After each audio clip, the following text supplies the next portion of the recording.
जैसे ही चाबी लगाई अपने आप ताला खुल गया।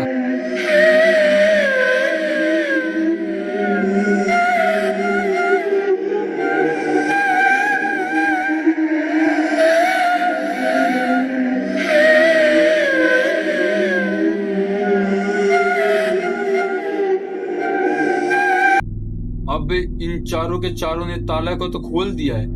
अब जैसे इन्होंने गेट की कुंडी हटाने वाले थे, गेट को खोलने वाले थे, तभी अचानक से पीछे से एक बूढ़ऊ सी आवाज आती है और वहां से क्या बोलता है, अभी तो गेट बंद है, सिर्फ ताला ही खुला है। अगर गेट को खोला गया तो वापस से बंद नहीं होगा और पूरी की पूरी स्कूल बर्बादी के कगार पर आ जाएगी, मौत के कगार पर खड़ी हो जाएगी और इन सब का जिम्मेदार तुम लोग होगी।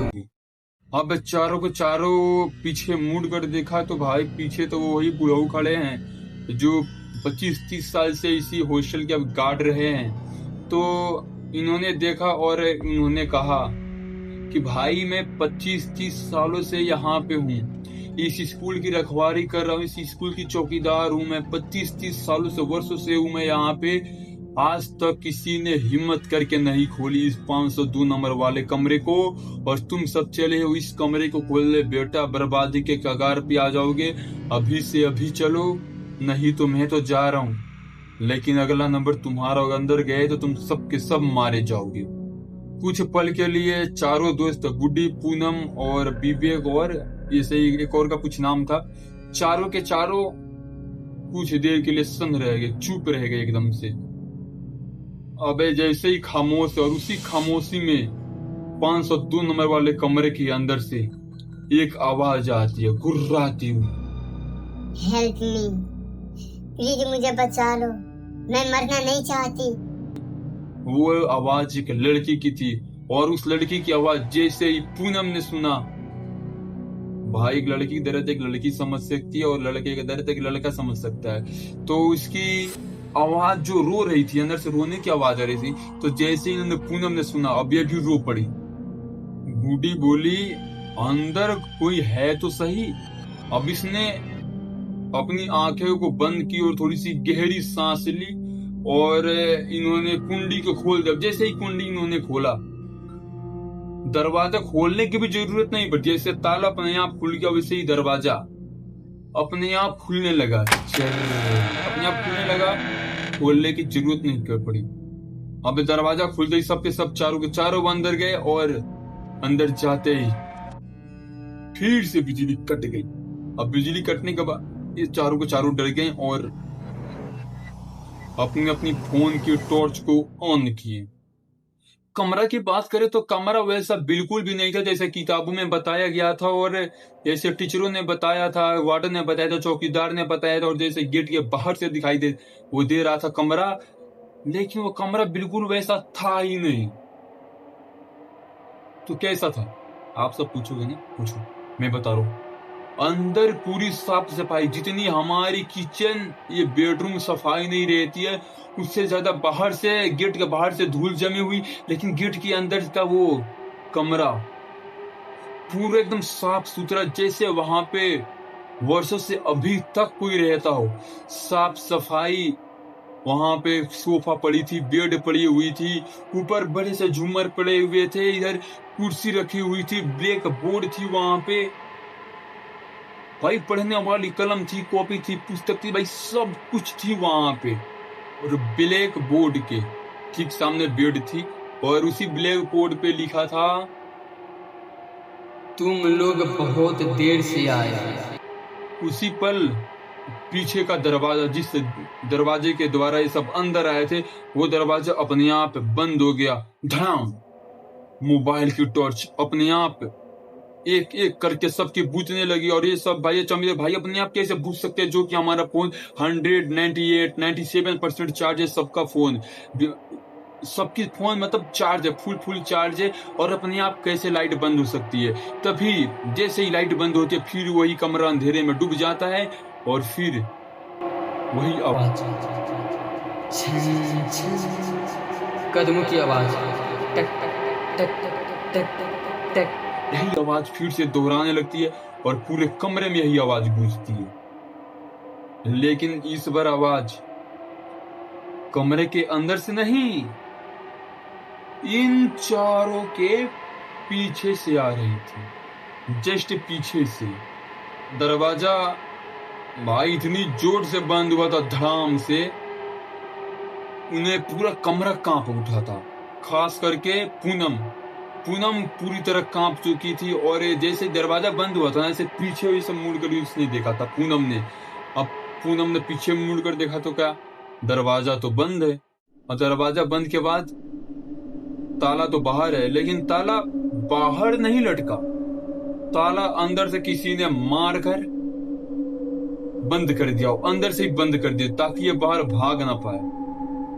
अब जब सब कुछ हो ही गया था तो बूढ़ी ने सोचा चलो एक बार हम सब ट्राई करते अपने टॉर्च को जलाने की। अब उसने टॉर्च तो जलाने की कोशिश की और टॉर्च जल भी गई, लेकिन टॉर्च के साथ साथ उसके आगे का फ्रंट का कैमरा भी खुल गया, अपने आप खुल गया कैमरा। चालू किया टॉर्च तो जली, लेकिन उसके साथ साथ इसका फोन का कैमरा भी ओपन हो गया। अब इन सब के चारों के पीछे एक पांचवी आकृति खड़ी थी। अब इन सबको तो इतना तो विश्वास हो चुका था भाई, अब हमारे साथ हम सिर्फ 4 लोग नहीं हैं, हम सबके पीछे एक पांचवा भी इंसान है जो अभी हम सबकी बातें सुन रहा है और अपनी भी आवाज़ों को हमें एहसास दिला रहा है। और हम सबको महसूस नहीं हो रहा था, लेकिन इन सबके कैमरे में महसूस हो रहा है वो, और दिखाई भी दे दिया। अब बूढ़ी ने धीरे से फुसफुसाते हुए इन चारों से कहा, पीछे मत देखना। अब उसमें विवेक पूछता है क्यों? अब फिर बूढ़ी ने जवाब देती है, भाई हम चारों के अलावा यहाँ पे कोई और है, पांचवा, जो हम सबकी बातें को सुन रहा है और हम सबको कुछ एहसास दिला रहे और कुछ जानने के एहसास दिला रहे हैं। जैसे ही बूढ़ी ने फुसफुसाई कि हमारे साथ यहाँ पे पांचवा लोग है, यानी पांचवा और इंसान है, वो शायद इंसान नहीं था, वो एक भटकती हुई कोई एंटिटीज थी। तो इस शब्द उसने जैसे ही बोला ना, अचानक से उसकी फोन की टॉर्च ऑफ हो गई और कैमरा भी ऑफ हुआ और फोन अपने आप पावर ऑफ हो गई, स्विच ऑफ हो गई। कमरे में ऐसा लगा कि मातम सा फैल गया हो, कमरे में अजीब सा सन्नाटा फैल गया। और वहां पे जो बेड के ऊपर एक घड़ी टांगी हुई थी, वो घड़ी अपने आप चलने लगी, जो इतने दिनों से बंद थी और इतने देर से बंद थी, अपने आप चलने लगी। उसकी सुइयां 2:17 से घूमती 11:48 पर रुक गई। भाई सबकी घड़ी आगे बढ़ती है और ये 5 मिनट में ही घटकर पीछे की तरफ चला गया। क्यों? उसी समय जो बेड के सामने एक ब्लैक बोर्ड खड़ी थी, टांगी हुई थी ऊपर, उस पर एक शब्द व्हाइट चौक से अपने आप उभरने लगा। वो शब्द था, सच जानना है तो नीचे की तरफ देखो, नीचे इसका सच छुपा है। चारों ने अब फर्श पर एक नजर डाली।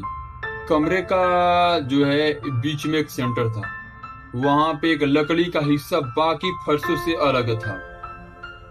विवेक ने बड़ी हिम्मत करके उस लकड़ी को वहां से उठाया और जैसे ही लकड़ी को इसने उठाया, उसी लकड़ी के नीचे एक लोहे का पुराना दरवाजा था। अब उस लोहे के दरवाजे को भी खोला गया, तो जैसे ही लोहे का दरवाजा खोला गया, उसमें दिखाई देता है कि नीचे के लोहे का वो बना था सीढ़ी, जो अंदर की रास्ते की तरफ जा रहा था, यानी छत से मतलब खुफिया रास्ते की तरफ जा रहा था वो। अब इन चारों ने जैसे ही उस सीढ़ी को देखा जो अंदर की तरफ जा रही थी, अब इन चारों के चारों को चौकीदार की बात याद आई।